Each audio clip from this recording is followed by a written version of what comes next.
Hello, everyone, and welcome to What's Wrong with the Podcast. Today, we're excited to be chatting with Seth James on artificial intelligence. Seth has helped startups, nonprofits, and enterprises design and deploy virtual assistants to help people make informed decisions. He started building his first bot on a trip to Okinawa in 2018. Since then, Seth has built conversational databases, multimodal brand ambassadors, customer support bots, and other virtual assistants. He is currently working with large language models to promote sapient political engagement at otherparty.ai. Seth's background is in writing. Before he worked in conversational AI, he was a strategist trapped in a copywriter's mind. In his free time, he enjoys the open road, explores sustainable buildings, and philosophizes with his poodle. Enjoy.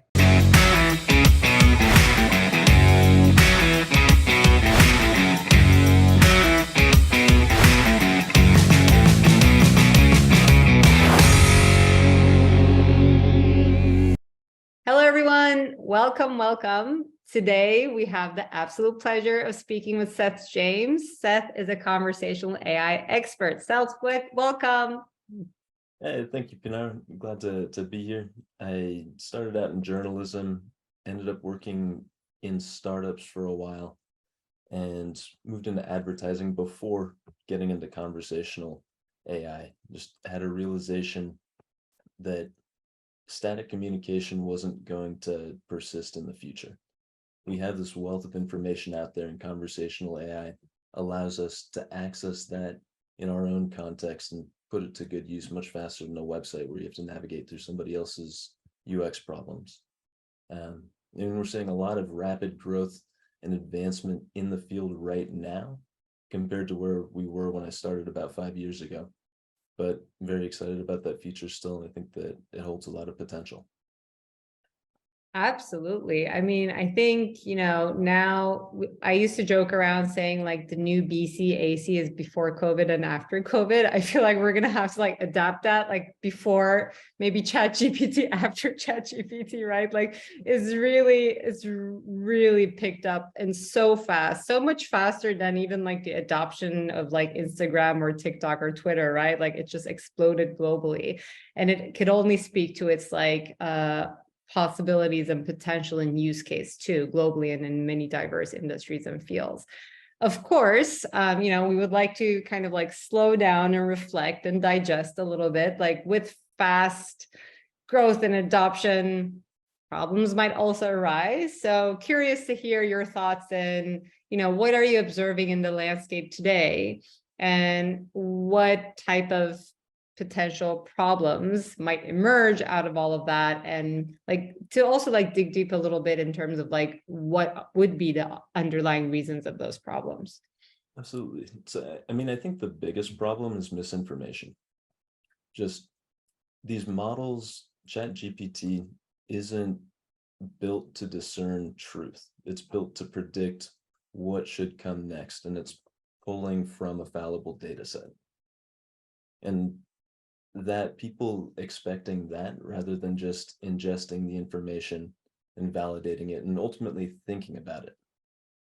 That, in my opinion, is the biggest problem. If this, in the same way that the internet in the early 2000s had the potential to democratize information and just make it available to anybody, whether or not they had the good school system growing up, if they had the resources to learn skills that would help them get ahead economically in their life.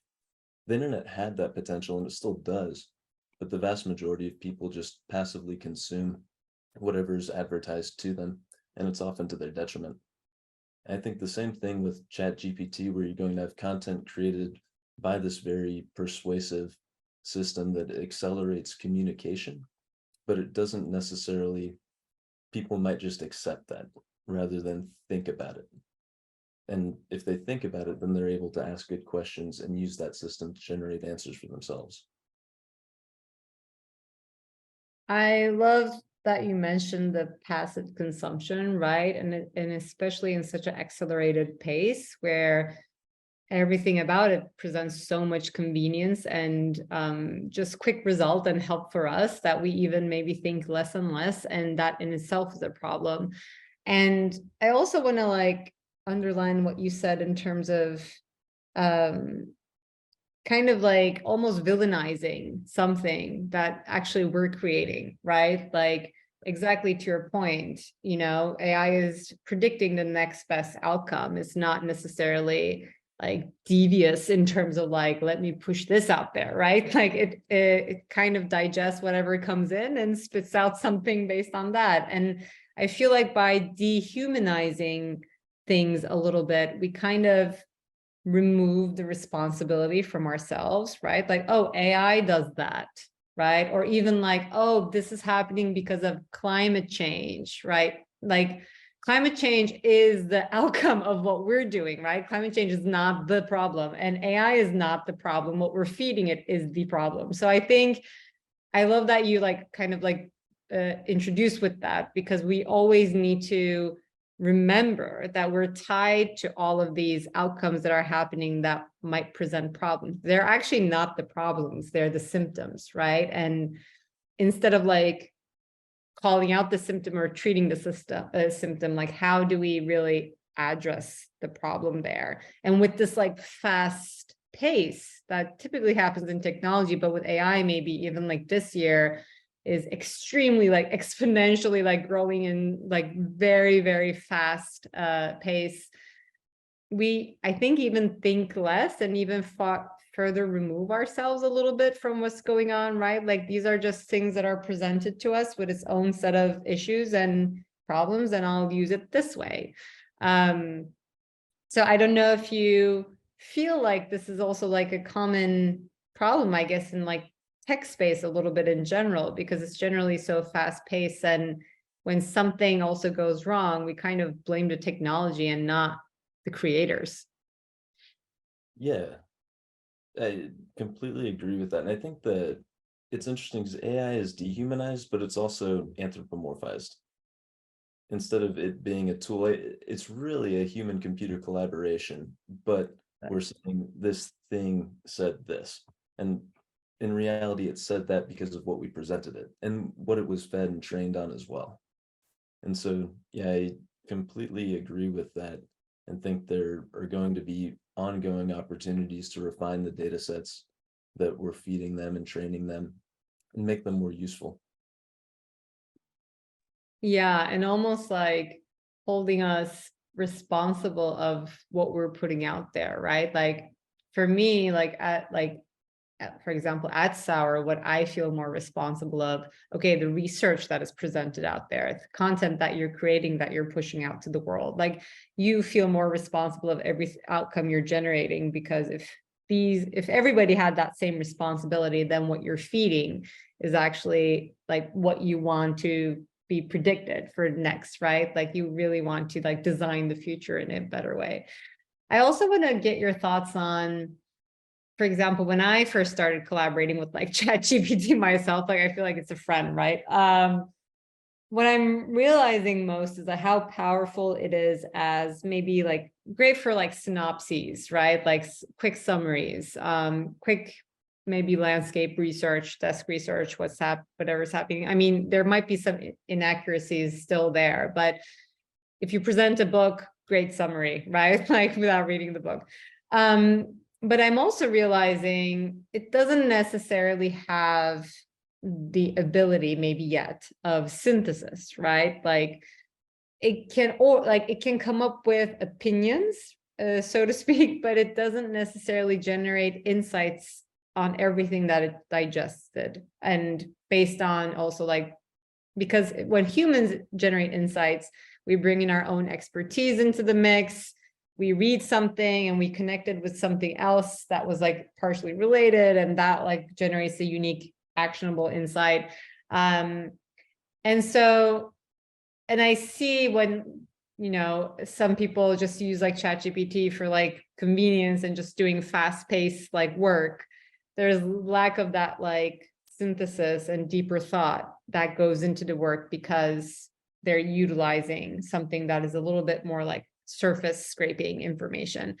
And I'm curious to I'm curious your thoughts on if we continue to use conversational AI in this way, right? And even more like in a fast pace and at a growing scale, will we like synthesize less and less and think deeper into, the relationality of things, intersectionality of things, like our own expertise? Like, how will that impact our synthesis of like research information out there and life in general? I mean, absolutely. I think that if we're just using the tool at a surface level, then we're just getting non sequitur answers that don't really give us the full picture or the reasons as to why that may be true. We're just sort of reacting. I would say though that the capabilities of ChatGPT and the output is very heavily influenced by the way that the prompts are structured. And so you can create more just refined, properly synthesized answers by giving it examples, by giving it persona to pull from, because then it'll help select what it's actually using to base the answers on. So there are different techniques that you can explicitly put out there, and I think more and more. This is still 6 months, so Yeah. this is early. I mean, I think the prompt engineering in the background will get much better. Be responsive to the type of input you're getting, which I mean that also poses its own threats, because then you're getting biased information, right? Right. But I guess no matter what, there's going to be biases. It's just where I would rather it be better than worse. Yeah. Yeah. I hear you. And exactly. I mean, all humans, we have biases, conscious or unconscious, right? We all do. We bring our own set of biases, prejudices, baggages, experience, background into the mix in whatever we're doing. So if anything, like AI could actually help us create diversity in those biases. So you almost have more representation at the table, right? Like exactly to your point, like maybe through the prompts, I can have AI take on different, like put on different hats and kind of be the devil's advocate, like in like different things, and have a conversation in diverse ways. And this is not to get in the way of like co-creating with, diverse individuals, but this is almost like helping you prep your mindset in a more open way by engaging diverse conversations. Because I feel like a lot of the problems we see today, like corporations, institutions, they're launching something, working on something. Clearly, we don't have enough diversity, right? Like clearly there are so many missing at the table. And could, I wonder, this get in the way of that a little bit, at least, like better than nothing in that way? So I don't know, because a lot of objections that I see to these models is when it exposes an existing human bias, and it's accelerating that bias. And in the short term, obviously that's a terrible thing. But in the long term, if it calls us out and then gets us to address that underlying system, I think it could improve things overall. And I think to the creators need to be held responsible, but I think they need to be able to make mistakes, because we want to make those mistakes early. Otherwise we're going to be hacked in the same way we were in 2016, where we have misinformation campaigns influencing an election. I mean, the more mistakes that we make, the more that we learn from those mistakes, the better prepared we are for scenarios like that, which will increase in the future. Yeah. So I guess like touching upon, yes, I agree. We need to make mistakes and we need to make them early. And if anything, this shows the iterative process, right? If this is a prototype, we like learn from it and we move on. I guess one of the big problems here is that the implementation of even the first iteration of the prototype is happening at a quite big scale, and in many, many, many diverse ways too. And it's almost like, the tech industry always flies, right? And everything else lags. Policy around it lags even further. Like, yes, let's hold the creators responsible. Do we though? Like, until, I don't know, maybe like 20 years later, we have like a first hearing of like what happened in terms of like information share and like things like that. But I wonder, how do we balance? Like, I typically find myself as a quite liberal person, it's very like uncomfortable, where like if I'm in a room of like tech professionals and they're talking about, let's say, like fast adoption of like digital currency and, how is this going to scale and and then I'm asking a question like, how are we preparing for the divide that might create? I come off like the conservative in the room, right? Like I get responses like, oh, there will always be late adopters, which I'm like, I wasn't talking about late adoption. I was actually talking about exclusion, and then like I get like a quick unsatisfying answer, and then the conversation moves on because they just want to talk about like how it's going to grow and scale and progress, which is great. But I wonder, how do we balance that like drive for progress with like moments of, okay, let's reflect what's going on now. And like, how do we even like plan or control or mitigate that when it's happening at a global level? I mean, conversational AI might be already creating problems that we don't know about somewhere in the world, right? So because it's early iteration out there and we're learning from it, but we're doing it all together, which is kind of cool and kind of scary. So I would love to get your thoughts on that. Well, I mean, my point of view is that we're in somewhat of a technical arms race with China in developing these technologies and maximizing them. But China really has an advantage because they have so much more data to work with, and they have a lot more unilateral say in what happens. So, I mean, from a, I guess, a broader point of view, I feel like the only way to get through it is to go through it and to tackle each problem as it comes up and to give it attention, and for media to call it out so that people are paying attention to it and nobody's really getting away with it. But that realizing that all of these are an inevitable part of the process. Like, I don't want to demonize any tech company for, well, their motivations may not be, you know, um, they may not be thinking 20 years into the future of society, which is what I would like to see rather than a quarterly focus. But they're still playing a role in that. And I want them to be able to contribute. I don't think that, and just to go back to China, I don't think we should be competing with China. I think we should figure out how to balance a multipolar world. And I mean, we could be a great team. Yeah, if we could only be better collaborators. Yeah, I don't know. It's just a lot of these issues. It's like, does it really have to be an issue? I mean, yeah, I think, or we kind of really deflect the real issue by making it about like, politics, race, gender, whatever it might be, while the real issue is not being addressed at all. Yeah. Interesting that you kind of mentioned in a way that like problems will happen. So it's not about necessarily like, or if we cannot prepare for them. And sometimes we don't even know what problems are going to be generated out of these things that we're pushing out into the world.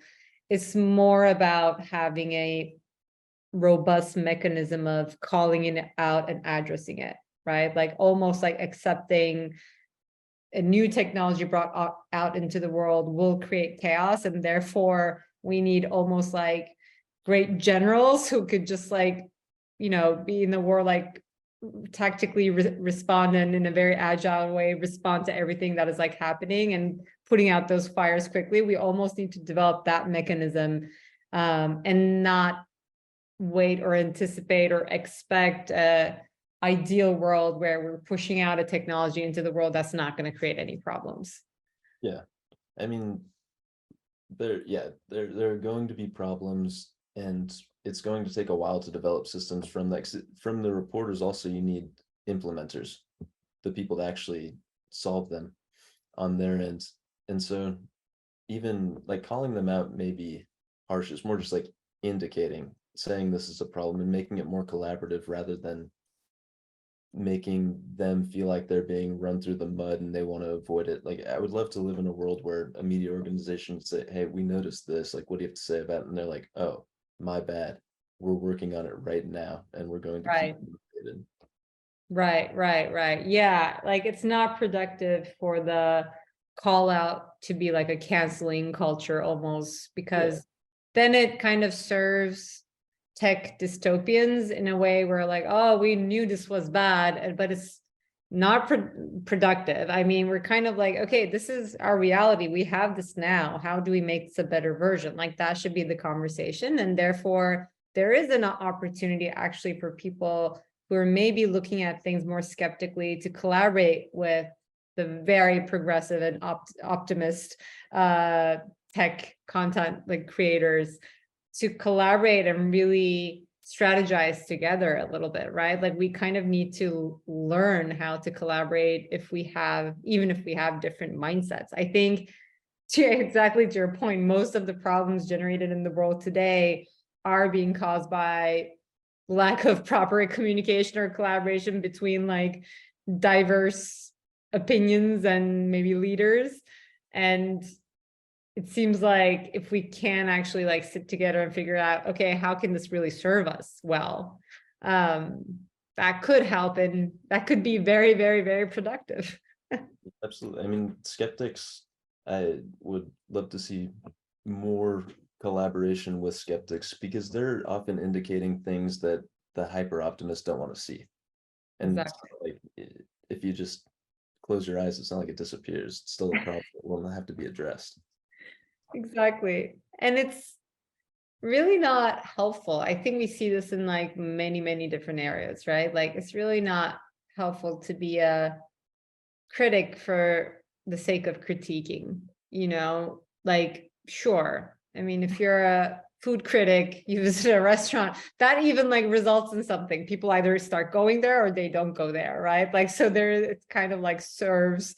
But for everyone to just like, I mean, yes, we should be stating our opinions, but I think there is a need in our world because of all the very volatile like problems we're seeing today to almost like be more action oriented a little bit. Like, so what will you do with that opinion you have? Right. Like, even if it's about like having a conversation, like if you're a skeptic and you have a conversation with a optimist, right? Like that's the starting point. But we love living in our bubbles a little bit. And I feel like, algorithms, even like social media, cause that a little bit more, right? Like I definitely feel that there's a bubble of things that I like in my social media accounts now, and I would have to like actively try to get out of that to see diverse opinions. Yeah, absolutely. I think, and that goes to the incentives of all the parties involved, right? Where they want to keep you involved and engaged because the more time you spend on there, the more money they're generating. Yeah. Yeah. But And yeah, sorry, I go mean, ahead. well, to what you said earlier, having like almost having a devil's advocate experience in the background, I feel like that could be really informative and educational so that if you see somebody kind of asking about conspiracy theories or whatever it may be, if they're expressing a strong point of view instead of Mm, just responding with what you think they want to see, countering that with a prompt that might balance out that perspective. mm, And so I think, I mean, depending on there could be applications for de-radicalizing portions of the population, which I think would be very valuable just because America seems like it's going, I mean, we're kind of in this declining empire stage where we funded this opulence for the last couple of decades with a lot of debt, and at some point we have to pay that debt. And yeah. like a lot of people just don't want to. They're just like, but we were born in the greatest country. Like I remember in high school going into an auditorium and this guy was like, this is the wealthiest country in the world and you're in the wealthiest state in the future. That was just the perspective. And now it's like, well, we live in a balanced world. We sunk a lot of resources into wars for a couple decades instead of in like I don't think we've really made anything groundbreaking since the internet. Yeah. I mean, maybe AI. I would say, yeah, right? Like there's like a few things I'm trying to call out. Like I'm a millennial, right? Like what in my lifetime was like mind blowing for me. Um, that was created in US. Like maybe, okay, internet definitely. I even like remember how we were like connecting to the internet. I remember that sound and it was like mind blowing. And then I think iPhone. Yeah, iPhone definitely like that blew my mind. And now like we could see that it's like, you know, everything became a smartphone. And I guess like AI, like not definitely not like I don't think metaverse or whatever, like not that. Maybe I don't know. I mean, I live in New York, right? We had terrible air quality last week. In a world like that, metaverse, you know, looks quite attractive. But maybe that's what they're prepping for. Maybe like 30 years from now, you know, we do need the Apple Visions and walk around with them. But for now, it's kind of like hard to relate. But AI immediately, like the use cases it presented, very relatable, right? And yeah, but to your point, if we hadn't sunken resources into wars, what else could we have done? Or where would we have been in like these other problems that we're trying to address and we're very behind on, right? And number one, I guess, being also like climate change.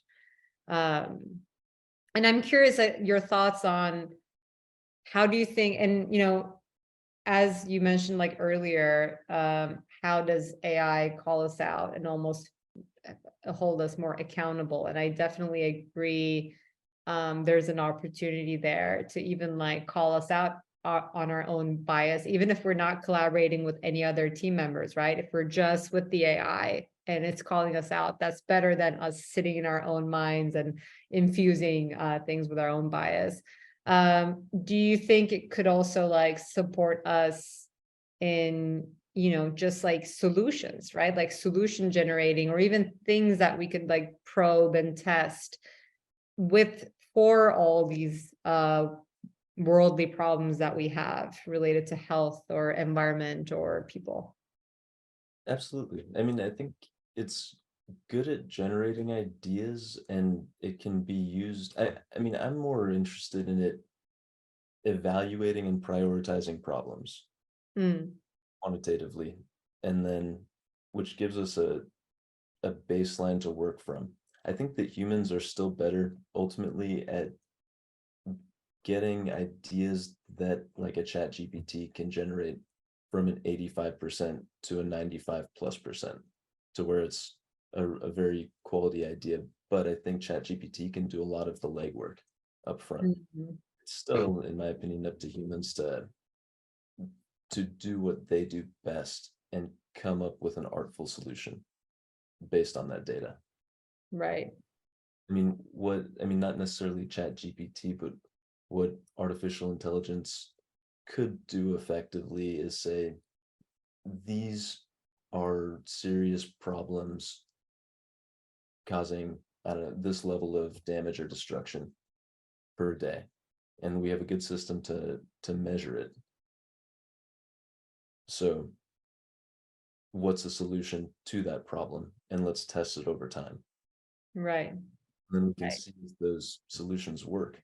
I mean, a problem is that our legislative framework isn't really built for that. And we also can't really get much through because most of I mean, and I don't have a ton of perspective on it. This is just based on my observations as a pedestrian and just a gut reaction. But it seems like both both sides of the political spectrum come up with solutions that ladder up to a philosophy rather Mm, than an objective result. right. So true. If we could just make the conversation around this result that we're trying to change, then I think it would be easier for the two sides of the spectrum to work together and come up with different ideas for it. And sure, maybe for the next 6 months we try the other side solution, and then we check the results, and then we try another solution we compare. Right. Yeah, just a more of an empirical approach to politics would be good for the country, I think. Yeah, I'm envisioning. Well, first I was thinking about this like movie, Don't Look Up. I don't know if you watched it, but a meteor is coming to like hit the world, and yet like they're like political parties are debating on whether it's real, what are they going to do with it, but it's approaching, right? It's like it's coming, like the world is coming to an end, but still we couldn't collaborate. And then like from what you're saying, I'm envisioning how AI and maybe robots, right? Like in the future when politicians are like arguing, right? It's kind of that's not the objective. Re-steering us almost like referees, like re-steering back us to the conversation, really in an unbiased way, like very objective driven, which can conclude in some dystopian outcomes, like, oh, humans are actually not good for the world. Let's eliminate the humans. That was also a movie, I think.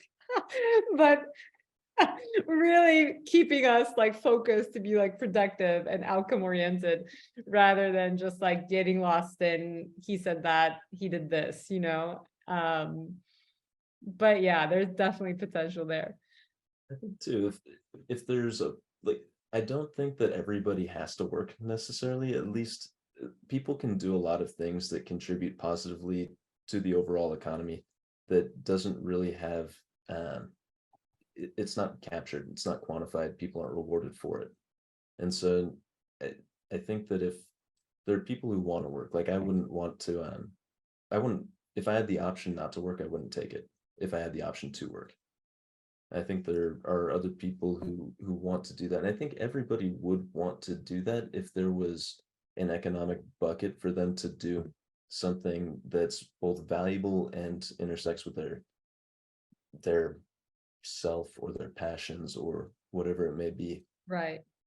And I think that if our overall economy is able to be more productive by collaborating better with machines, there are going to be opportunities to reward people just to create, to paint murals, to pick up trash on the streets, to exercise, because it's going to reduce the amount of money that we spend on healthcare every year. We spend like a fifth of our GDP on healthcare. And a lot of it doesn't have to be that way. And Right. I would love to live in a world where Apple Health is paying me for going on a run.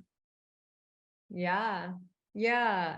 So true. And I think there is I wonder who is that who's saying that, but I think there was a survey by Microsoft with this like workforce, and it said like 70% of the workforce is actually excited about the opportunities that AI might present to make them more productive, right? And maybe that comes with a certain privilege, right? I'm sure there's also a lot of people who are actually scared that, the introduction of AI. And I think the conversation there we should be having is a bit more, how do you adapt? Like, how can you be a collaborator, a curator, or a conductor almost, and like move out from doing the tedious, repetitive work, right? So like, how do we all evolve into a more productive, and to your point, in a more strategizing, ideating state of mind? Because we lose so much time in operations, and therefore we can't even focus on the problems that we should be addressing. We were talking about this in like the architecture and design space. If, the AI is going to help us like draw all the floor plans of a 30-floor building, we could spend more time as architects really thinking, how can this building be a benchmark for, sustainability and inclusion, right? Like we could spend more time in the area that we should be spending more time on. And this is like applies to any design field, right? If there's a lot of repetitive work that does not necessarily require a lot of thinking and strategizing. It's more application of like regulations, feasibility, viability, whatever. If that can be taken on by AI, how can we, like, could we really like come up with a lot of cool solutions? Does it really help us to become like superhumans, right? In a way. And I guess like to your point, in if everybody does use it in some way to become like more productive versions of ourselves, we're kind of, it's not necessarily then scary in a way that like all these evil people are going to have these like super tech supporting them and they're going to bring the demise of the world. Like, no, if we all elevate ourselves together, it's almost again like a fair, or almost fair playing field. Yeah, everyone knows how it works, more so than if they're just subject to it. Right. Right. Yeah. And I guess like, I don't know if it's the best analogy, but like social media in a way, for all of its vices, right? It also created platform to, calling out corporations to be like more transparent, sharing out information that otherwise would not be shared out on media, like some like private channels and whatever. Enabling like people really becoming their own media outlet, like their content creators, and being their authentic selves while also maybe making money. So it did, and just especially in oppressive countries and cultures, really enabling the youth to be more exposed to like different things or like have a voice. So it, and then like of course there are all the vices too, so there's always the bad and the good that comes out with something, and how do we maximize the impact of the good, so that the bad almost is like very marginal or fixable in a way. Like maybe that is something we could learn from like social media to AI. And I don't know, like what are your thoughts on that? I mean, to maximize, I think to minimize the bad, it starts with awareness and just realizing that potential is there so that you're critically thinking about what you're consuming and then what you're doing with it. Yeah. And then to maximize the good, I mean, I think it comes back to critical thinking too, imagining that future that you want, and then finding something that brings you a little closer to it. Mm, And oftentimes, to your point, the administrative doldrums are what saps my spirit and right. prevents me from attending to more interesting and valuable solutions. And so if I can put the time up front into automating some of that so that I have a couple more hours a day to focus on problems that I think are just better for whoever the audience is, then I would like to do that. And I think that can apply to pretty much any knowledge worker's job and even beyond that, depending Yeah. on what somebody struggles with. I mean, doctors are using it to figure out how to frame conversations that are tough with patients, for instance, Mm, which is it's sad because they work with people, but there's such a shortage of doctors and such a crunch that they oftentimes get trained out of having the connection that you need to have with a person who you might be telling them they have 6 months to live. That's right, not right, right. emotional toll all around, but they're scientists and technicians, and their job is very rote.